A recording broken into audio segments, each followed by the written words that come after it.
Hello everyone.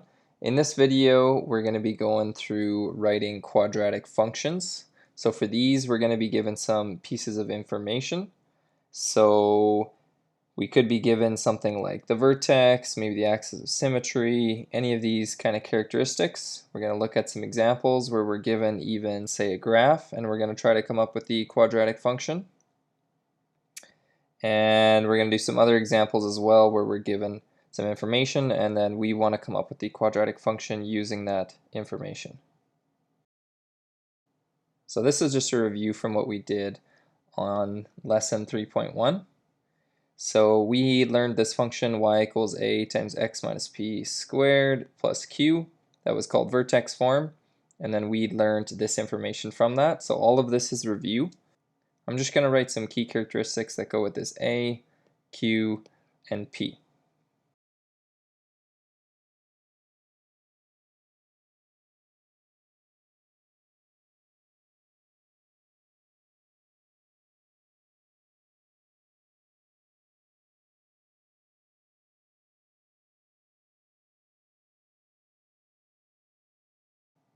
So everything I just wrote there are going to be the kind of key points of each of these letters, A, Q, and P.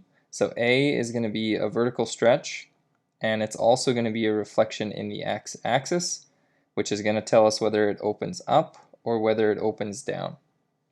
Okay, it also tells us how narrow or how wide. The Q is a vertical translation, so it's going to slide it up or down. That's vertical. It's also the y coordinate of the vertex. It's also the max of the min. And because it's the max of the min, that's going to change the range. The P point here is a horizontal translation. It's the x coordinate of the vertex. And so if it is the x coordinate of the vertex, that also means it's going to be the axis of symmetry. And the axis of symmetry will occur at x equals that P point, whatever this value P is. Okay, so all of that we should know. Moving on to the next thing. This is just kind of some key characteristics again, so that when I am given, say, the vertex, I know that the P point is the first point and the second point is the Q point. Okay, axis of symmetry, x equals P, we have that up top. Max or min is going to happen at the value Q. Direction of opening is going to be A. There should be a space in between there. And congruency is also going to be A. And congruency, all congruency means is that it's going to have the same shape. So if graph A pointed up and was really wide, and then I say I have a graph B that has the same congruency, it means it's going to have the same shape. So let's write something like that down.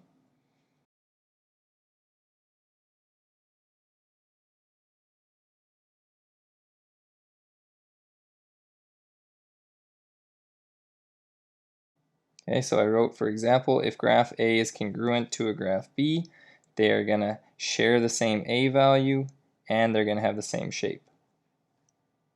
So our first example here, it says determine the quadratic function in vertex form for the graph below. So in this graph, I can see I got some points. There's a point here, a point there, and another point here. Okay, so let's write out those points. This one is at 2 over and 1 up. This point right here is 1 over and 5 up. So it's at 1 and 5. And then this second point right here, that one is 3 over and 5 up. Now we're going to have to use some of those points. Now if we want to write our function in vertex form, let's start out with the form. So y equals a times x minus p squared plus q. And then I'm going to plug in the vertex first. And the vertex is right there. So the 2 is the p, and the 1 is the q. So let's enter that into our function. So I got x minus, and then p was 2, and then q is a 1. Okay, so I got everything filled in, except I don't have this a value. To find a, I need to sub in a point. So let's write that down.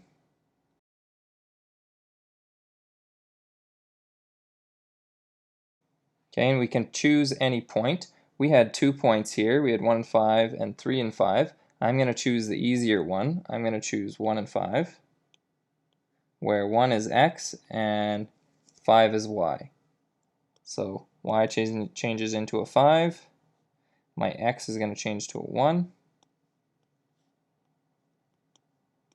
Okay, so I can see x change to a 1, y change to a 5. And then all I do is I solve this for a. So let's simplify inside the brackets. I had 1 minus 2, that's just negative 1. Then I'm going to square negative 1. Negative 1 squared is just positive 1. So this is equal to positive 1. And positive 1 times a is just going to be 1a. Okay, and then we're going to minus 1 from both sides. So those cancel. I just got 4 on the side. So if I rewrote this, I have a equals 4. I just flipped the two sides. So what we do is we take that value we just got and we put it back into the function right here.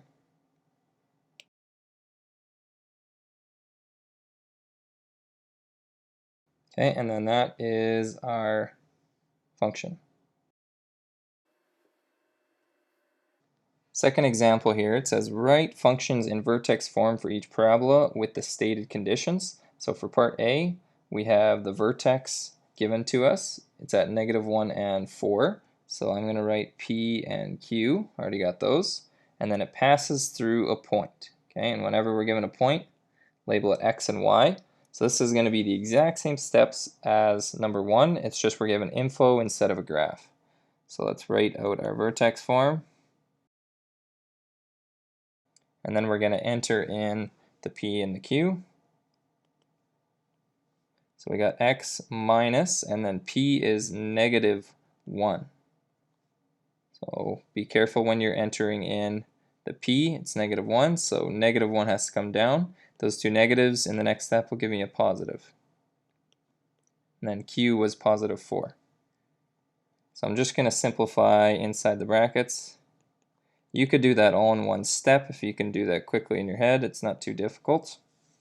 And then to find that A, we are going to use the point -2 and 2. That was X and Y. So that's going to change to a 2. X was -2. And then we can just start to simplify. So -2 plus 1 is -1. Square that, that's +1. So +1 times A is just 1A.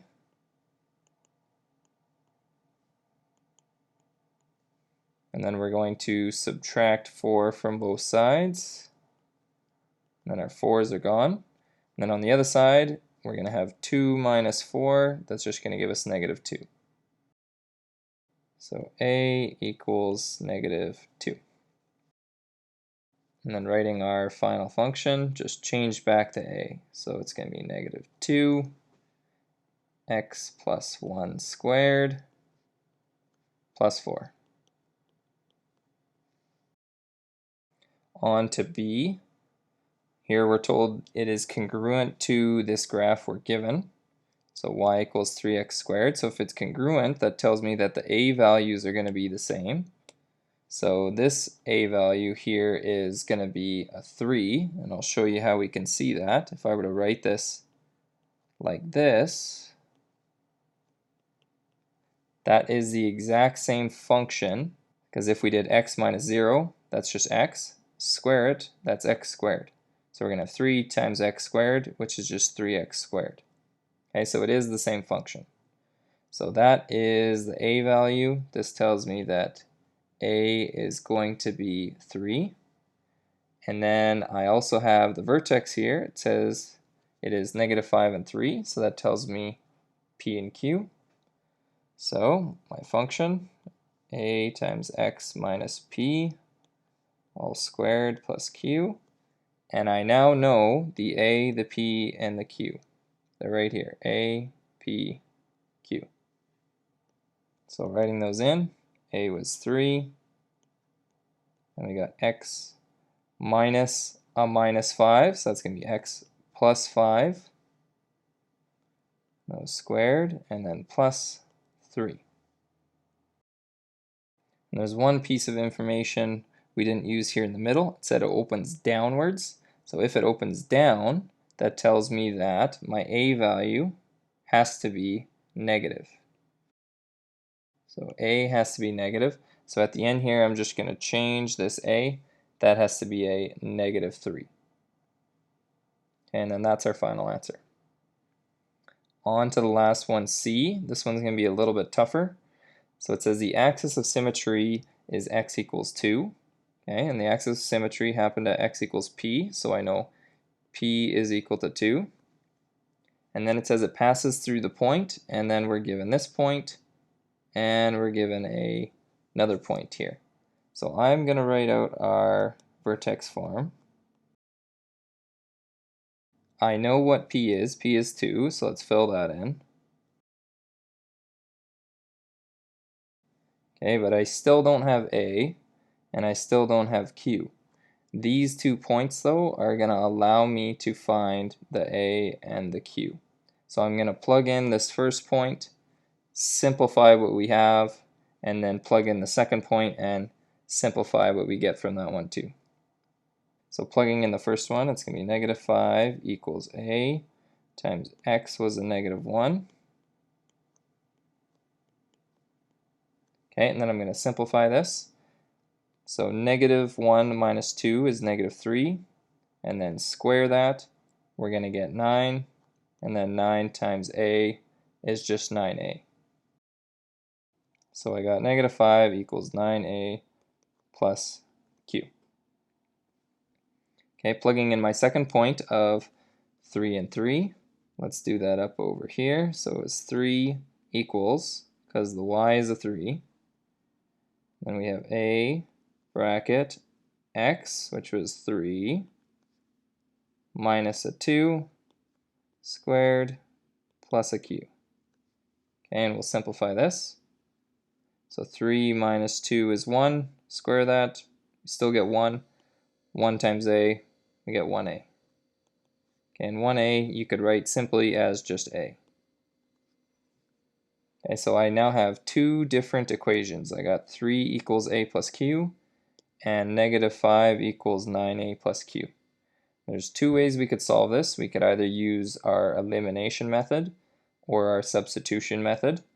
I normally like to use substitution. If you're good at elimination, use elimination.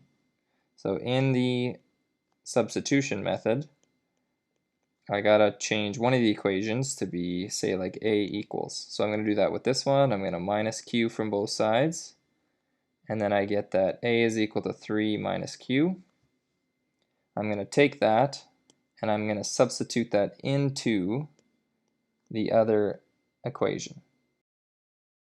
So now I'm going to get negative 5 equals 9 times a, right? That was right over here. And now a is 3 minus q. So I put in 3 minus q, and then at the end of that, right, it was plus q. So I got plus q. So what I get from this is now one equation where there's just one unknown. So if I have one equation, one unknown, I can solve for that one unknown. So let's solve for q. So here I'm going to have 9 times 3, and I'm also going to have 9 times q. So that's going to give me 27 minus 9q plus a q. Minus 9 plus a q is just negative 8q. And I'm also going to get rid of this 27 here. So I'm going to minus 27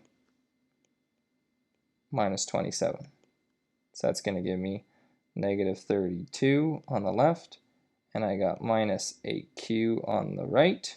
And then divide both sides by negative 8, and I'm going to get q is equal to 4. Okay, so q is equal to 4. Now that I know what q is, I can take that and put it back into where I had the a value. So I'm running out of room, so I'm just going to do that down below here. So I knew that a was equal to 3 minus q, but now the q is going to change into a 4. So a is equal to 3 minus 4, I just get negative 1. So now I know the a, I know the q, had that right there, and I know the p from before, that was 2. So our final function is negative 1 times x minus 2 squared plus the q value, which was a 4. Okay, so q value went here, p value goes into the p value spot, and then the a value went right there. And our last question here says, suppose a parabolic archway has a width of 280 centimeters with a height of 216 centimeters at its highest point above the floor. First, we're going to write a quadratic function in vertex form that models the shape of this archway. Okay, so what I'm going to do is I'm going to draw a simple kind of picture of what's going on. So I'm going to draw my axes here. This will be my x, this will be my y, and then I'm just going to draw a simple arch on that. And we just want to make sure that we have it centered in the middle. Okay, so if I have it centered in the middle and I know the total width of the parabola is 280 centimeters, then I know all the way across this from one end to the other is 280 centimeters. Okay, and I was also told the height was 216 centimeters, so it goes up to a max height of 216 centimeters. So using what I have here on the graph, I can get some points. I can see my vertex is right here. That happens to be at 0 and 216. So that's my P and my Q. I also know this point and this point. If all the way across is 280, then halfway across this way, or halfway across this way, it's going to be half 280. So it's going to be 140 over and 0 up or down. And the other point is going to be negative 140 and 0. So let's write out our form. And we're going to fill in the P and the Q. P was 0 and the Q was 216. And then we can simplify inside the brackets. X minus 0 is just x. Okay, and then again we still need to find the a, so we got to use a point. So I am going to use this point right here just because it's positive, as opposed to this one, it's got a negative, so the positive one should be a little bit easier. So y is 0, x is 140.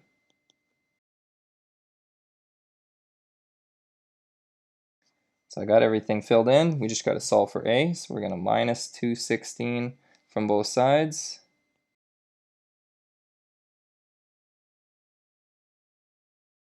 And then divide both sides by 140 squared to get rid of that 140 squared.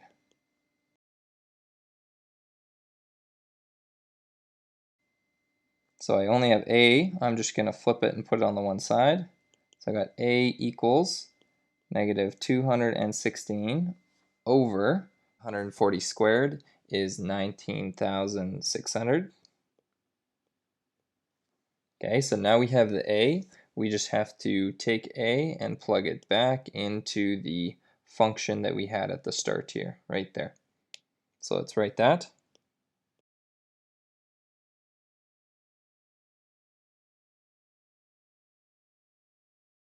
Okay, so that a, we just plugged it in where a was supposed to go. And what we got to do now is just make sure that we simplify or reduce this fraction. So when we simplify that, we are going to get negative 27 over 2,450.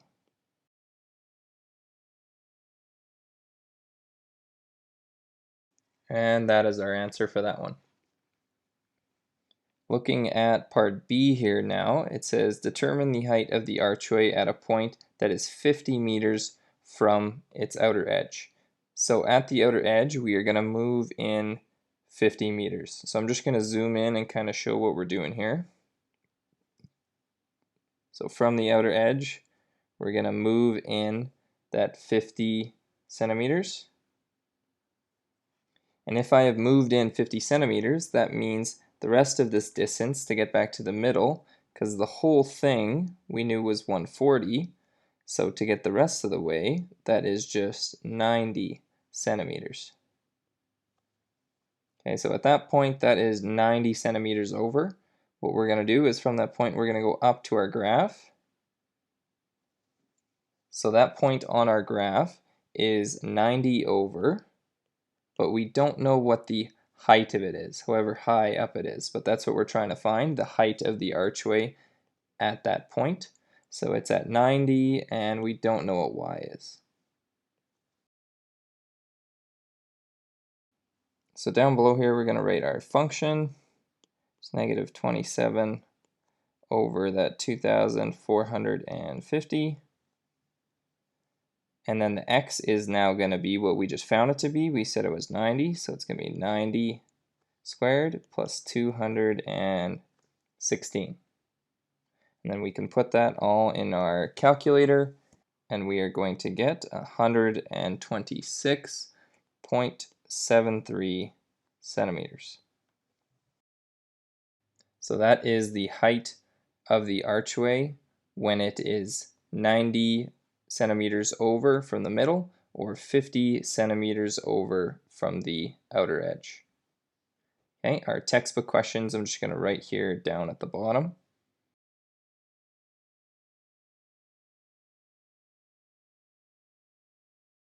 So we got on page 157 numbers 5, 8, 9, 11, 14, 16, and 21.